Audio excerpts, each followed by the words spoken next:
Eu queria abrir o debate aqui, a nossa conversa. Não sei se essa resposta é fácil, mas a gente está no meio, está no começo ou no final dessa guerra? Dá para responder isso ou não? Pelos indícios. Bom, para mim, nós estamos no começo. É mesmo? Eu não acho que... Enfim, já trago um dado interessante aí de uma base de análise de dados que eu vi, que desde 1946, 26% dos conflitos entre estados acabam até um mês. 25% até um ano. E o resto dura em média uma década. Uma década? Bom, se nós estamos indo para a terceira semana... Bom, falta uma semana para dar um mês. Aí depois de um mês, a outra próxima barreira é um ano. Mas assim, eu não vejo o nível de mobilização que foi trazido e a dificuldade da gente sair da onde a gente está, dado o contexto de que a Ucrânia não pode aceitar qualquer coisa menos do que a retirada total das tropas. E o Putin retirar as tropas totais, assim... me parece inviável. Primeiro que ele sai como um grande fracassado. Não existe nenhuma saída honrosa que justifique você retirar as tropas totais da Ucrânia e não ter conseguido nada, não ficar nem com um pedaço de território. Então, para mim, nós estamos começando e isso é, assim, as repercussões, acho que como o Oliver colocou, é interessante, vão ser gigantes no mundo todo. Também concordo com a ideia que talvez o problema vai ser em outros lugares e não aqui, mas eu acho que na Rússia, para o Putin, o mundo vai mudar. Ele vai ter que lidar com muita insatisfação e ele vai ter que se tornar muito mais agressivo. E assim, tudo isso está relacionado com essa guerra. Eu não vejo uma saída rápida, mas vamos botar isso na roda aí. E eu diria, Vilela, que tem uma outra coisa, pegando o que o Reni falou, que é o seguinte: a gente está no meio de a guerra, ela é um sintoma de um processo grande que está acontecendo já há algum tempo.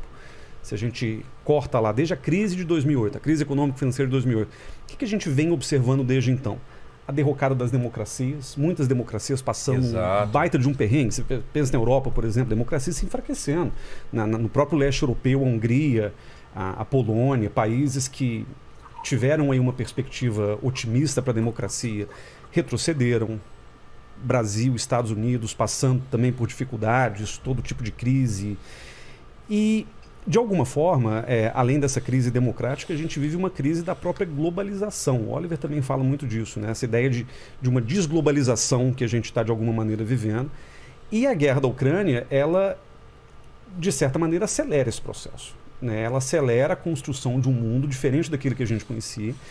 E portanto, eu nem diria que a gente... Eu concordo que a gente está no começo desta guerra, mas essa guerra é só um capítulo de um livro, de um filme que já está acontecendo e que tende a se espalhar por outros lugares do mundo, com um futuro não tão brilhante, não tão otimista. Eu acho que a coisa vai piorar daqui para frente.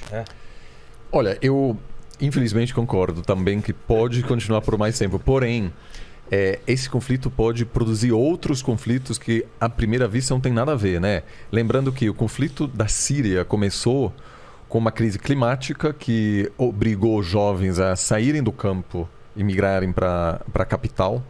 Lá não tinha emprego, não tinha moradia, o governo não conseguiu atender as demandas da população, começaram protestos e desde então a gente está com uma guerra muito sangrenta que afeta a estabilidade política em vários outros países em função da chegada de refugiados. Todo o Oriente Médio está desestabilizado, então a gente poderia ter situações similares agora em função do aumento brutal do preço do trigo, né? Vários países do Oriente Médio dependem, de certa maneira, da importação de trigo dessa região. Aqui no Brasil, a próxima safra pode sofrer em função da impossibilidade de importar fertilizante. Então, pode até ser que este conflito acaba daqui a alguns meses, mas outros conflitos podem ser gerados. Eu acho que algo que me preocupa é o seguinte: em termos gerais, existe uma possibilidade de um acordo de paz. Eu não estou dizendo que eu defendo isso, mas você poderia dizer, olha, a Rússia fica com o leste, parte do leste da Ucrânia, com a Crimeia, A Ucrânia se compromete a não fazer parte da OTAN. Talvez faz uma promessa, além disso, a rejeitar qualquer presença de tropas ou de equipamentos militares ocidentais. Só que agora a gente está numa situação, e eu conversei com vários amigos na Europa, em qualquer padaria agora você tem uma bandeira ucraniana.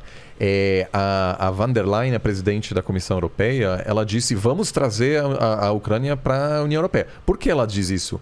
Porque agora todo mundo apoia a Ucrânia em função disso, que não era assim 2, 3 semanas atrás, né? Tinha um enorme preconceito contra ucranianos.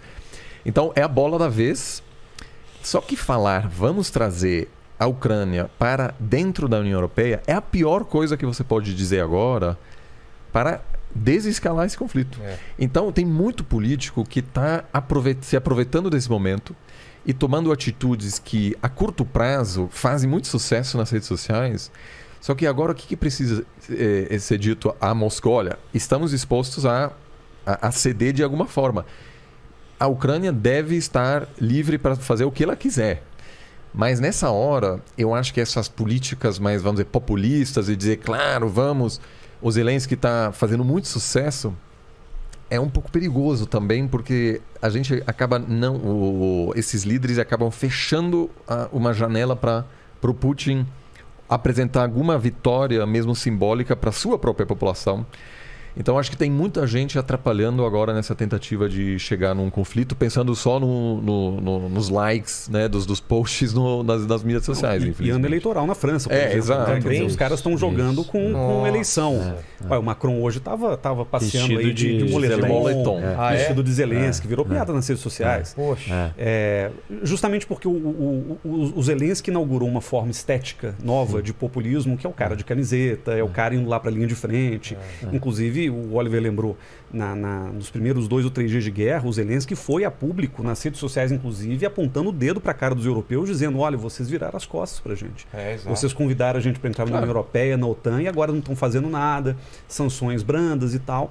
Então é interessante ver como é que o próprio movimento da Europa, como o Oliver lembrou, potencializado pelas eleições e por um tipo de populismo que, para certos líderes, é estratégico nesse momento, os caras já estão, então, atiçando a Ucrânia para entrar para a União Europeia.